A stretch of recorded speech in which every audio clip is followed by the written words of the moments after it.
Hi friends, welcome back to Divya Chaitanya vlogs.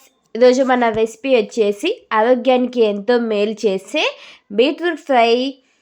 మనం beetroot fry చేసుకోవడానికి కావాల్సిన పదార్థాలు: బీట్రూట్, ఆనియన్, వెల్లుల్లి, మిర్చి, జీరా, ఉద్దిబ్యాళ్ళు, కరివేపాకు, కొబ్బరి. నెక్స్ట్ మనం ప్యాన్లో 2 టేబుల్ స్పూన్ ఆయిల్ యాడ్ చేసుకోవాలి.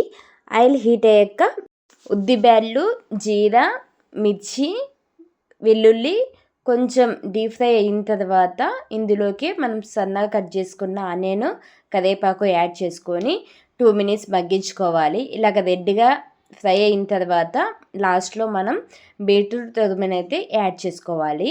ఇలాగ బాగా మిక్స్ చేసుకున్న తర్వాత 2 మినిట్స్ మగ్గించుకొని ఇందులోకి రుచికి తగినంత ఉప్పు, పసుపు, కారం యాడ్ చేసుకొని మనం మూత పెట్టుకొని ఒక 10 to 15 మినిట్స్ మీడియం ఫ్లేమ్లో ఫ్రై చేసుకుంటే సరిపోతుంది.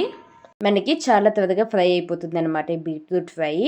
లాస్ట్లో బాగా మగ్గిన తర్వాత లాస్ట్లో కొబ్బరి తురుము యాడ్ చేసుకుంటే చాలండి. చూస్తున్నారు కదా, మన బీట్రూట్ ఫ్రై రెడీ అయిపోయింది. చాలామంది జ్యూసులు తాగడానికి ఇష్టపడదు కదా, ఇలాగా బీట్రూట్ ఫ్రై చేసుకుని తింటే గిన్న ఆరోగ్యానికి చాలా మంచిది. మీకు మా వీడియో నచ్చినట్లయితే లైక్ చేయండి, షేర్ చేయండి, సబ్స్క్రైబ్ చేసుకోండి.